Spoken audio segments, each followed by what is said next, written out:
Sir ये दो विषय को लेके आए हैं। एक तो जो नगर निगम द्वारा डामरीकरण किया जा रहा है अभी शहर के अंदर में, डामरीकरण कर रहे हैं, अच्छा है, नगर निगम हम तारीफ कर रहे हैं, लेकिन उसमें व्यापारियों को कुछ असुविधा हो रही है गाड़ियों को पार्किंग के लिए, क्योंकि डामर ऊपर हो रहा है और जो पुरानी सड़क है, शोल्डर बोलना चाहिए, इंटरलॉकिंग लगा हुआ है, वो जो है नीचे हो गया, पार्किंग गाड़ी खड़े करते नहीं पड़ा, गाड़ी गिरते जा रही बार बार। तो हमारा निवेदन है कि आप या तो फिर उसमें जो बचे हुए जगह उसको कंक्रीट करवा दीजिए, इंटरलॉकिंग ऊपर करवा दीजिए जैसा उचित लगे, या फिर आप जितने बचे हुए जगह जहाँ पे नया डामरीकरण अभी जो प्रस्तावित है तो उसको थोड़ा छिलाई करवा दें ताकि ज़्यादा ऊपर मत हो जाए और अपना काम पूरा हो जाए, किनारे पर ज़्यादा मरम्मत नहीं करना पड़े। के शुरू सप्ताह में जो है पूरे 51 वार्ड के लिए अधोसंरचना बस से नाली और सड़क निर्माण का जो टेंडर हुआ है, जो आज तक वर्क आर्डर जारी नहीं हुआ है। हमारा निवेदन है कि इसमें शीघ्र वर्क आर्डर जारी करें, क्योंकि काम कराना अति आवश्यक है। सामने चुनावी वर्ष है, यदि काम नहीं होता है तो राजनांदगांव की जनता फिर जो है इसके लिए उग्र आंदोलन करने के लिए बाध्य हो सकती है। तो आपसे निवेदन है कि आयुक्त साहब से बोल करके आप शीघ्र इसका जो है वर्क आर्डर जारी करें। ये 2-3 विषय को लेकर आए थे। शहर का ये जो डामरीकरण हो रहा है, शहर के वार्डवासी बहुत परेशान है, खास करके वहाँ के जो व्यापारी लोग हैं, क्योंकि उनको ना जो डामरीकरण हो रहा है, डामरीकरण अच्छा हो रहा है, लेकिन जो रोड के जो किनारे हैं वो वहाँ पे बहुत यानी उबड़ खाबड़ हो गया है। तो वहाँ से जो व्यवसाय करने वाले जो हैं व्यापारी लोग जो गाड़ी खड़े करने आते हैं, गाड़ी नहीं खड़ सकने कर रहे हैं, गाड़ी गिर जाती है। आज मेरे ही पास बहुत सारे व्यापारी लोग बोलने के लिए आए थे कि भाभी जी आइए और देखिए कि हम लोग कैसे गाड़ी खड़े करें, व्यापारी कर रहे हैं, महिला लोग आ रहे हैं, पुरुष लोग आ रहे हैं। आज महिला भी गाड़ी से नीचे गिर गई थी। तो मेरा कहने का मतलब ये है कि आप डामरीकरण करिए, रोड के जो किनारे हैं उसको भी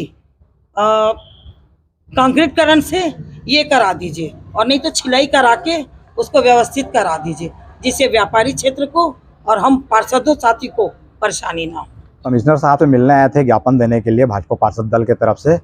शहर में अमृत मिशन योजना के तहत जो है डामरीकरण का कार्य प्रारंभ किया गया है। सबसे पहले तो मैं इस कार्य को शुरू करवाने के लिए जो है नगर निगम प्रशासन का और देश के प्रधानमंत्री आदरणीय नरेंद्र मोदी जी का जो है आभार व्यक्त करता हूं कि उन्होंने अमृत मिशन के तहत जो राशि दिए हैं, कम से कम नगर निगम उसका काम प्रारंभ तो करवाए। इसके लिए मैं मोदी जी का आभार व्यक्त करता हूं, और नगर निगम आयुक्त का भी। उसमें जब काम चालू किए हैं तो कुछ तकनीकी समस्याएं आ रही हैं, उन तकनीकी समस्या को लेकर के हम सब यहाँ पर पहुँचे हैं। जैसे डामरीकरण हो रहा है, डामरीकरण के कारण से जो सड़क की ऊंचाई बढ़ते जा रही है और सड़क के किनारे जो इंटरलॉकिंग लगा हुआ है वो नीचे हो गई है, तो जिससे दुकान में जो ग्राहक जाते हैं, दुकानदार जो हैं, वो पार्किंग के लिए जब गाड़ी खड़े करते हैं तो गाड़ी जो है ऊपर नीचे के कारण गिर जाती है। कभी उससे कोई बड़ा नुकसान भी हो सकता है, किसी का पैर लग सकता है, किसी का जो है बच्चे यदि बैठे हों तो गाड़ी गिरने से जो है किसी भी प्रकार की जान हानि ना हो। इसलिए हम लोग निवेदन करने आए थे कि आप या तो डामर को जो है डामरीकरण कर रहे हैं उसको छिलाई करवा दीजिए, रोड का पुराने रोड का छिलाई करवा दीजिए, फिर डामरीकरण कीजिए, या फिर जहाँ पर आप डामरीकरण कर रहे हैं और छिलाई नहीं करवा रहे हैं तो साइड में आप कंक्रीट या इंटरलॉकिंग जो पूर्व से किया गया है उसको ऊपर करवा के जो है लेवल को बराबर करवा दीजिए। एक ये मांग थी। और दूसरी मांग ये है कि नवंबर के शुरू सप्ताह में अधोसंरचना मद से सभी वार्डों में काम करने के लिए, किसी वार्ड में 6 लाख रुपए का, किसी वार्ड में 7 लाख का, किसी वार्ड में 8 लाख रुपए का सड़क और नाली के लिए जो है पैसा आया हुआ है। लेकिन दुर्भाग्य की बात है कि 2 महीने से 2.5 महीने से ऊपर समय होने के बाद भी, निविदा प्रक्रिया पूरी होने के बाद आज तक कार्यादेश क्यों जारी नहीं किया गया। शहर में एक चर्चा हो रही है, हमें तो सुनने में भी आया है, क्योंकि कुछ मामले ऐसे होते हैं जिस सुनने में ही आता है। ठेकेदारों का बैठक हुआ चौपाटी में, मुझे आप में से ही किसी मीडिया के साथी के माध्यम से पता चला, जैसे आप लोग बोलते हैं ना विश्वस्त सूत्रों से, तो वैसे मैं भी बोल रहा हूँ, सूत्र से ही पता चला कि वहाँ पर ठेकेदारों का बैठक बुलाया गया था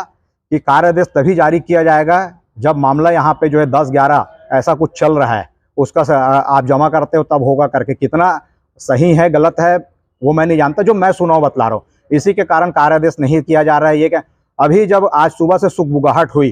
कि भाजपा पार्षद दल इस मामले को लेकर के नगर निगम आयुक्त से मिलने आए हैं, तो पता चला है कि 2-3-4 वार्डों के वर्क आर्डर आज जारी करना शुरू किए हैं। ये भी हो सकता है कि कल नगर निगम की तरफ से ये जवाब आ जाए कि हम वर्क आर्डर जारी कर रहे हैं। तो भैया आप आज वर्क आर्डर जो जारी कर रहे हो भाजपा पार्षद दल के आने से पहले आप 2 महीने में प्रक्रिया पूर्ण करके जारी कर सकते थे। तो शहर में ये मैसेज ठीक नहीं जा रहा है नगर निगम प्रशासन को लेकर के, नगर निगम आयुक्त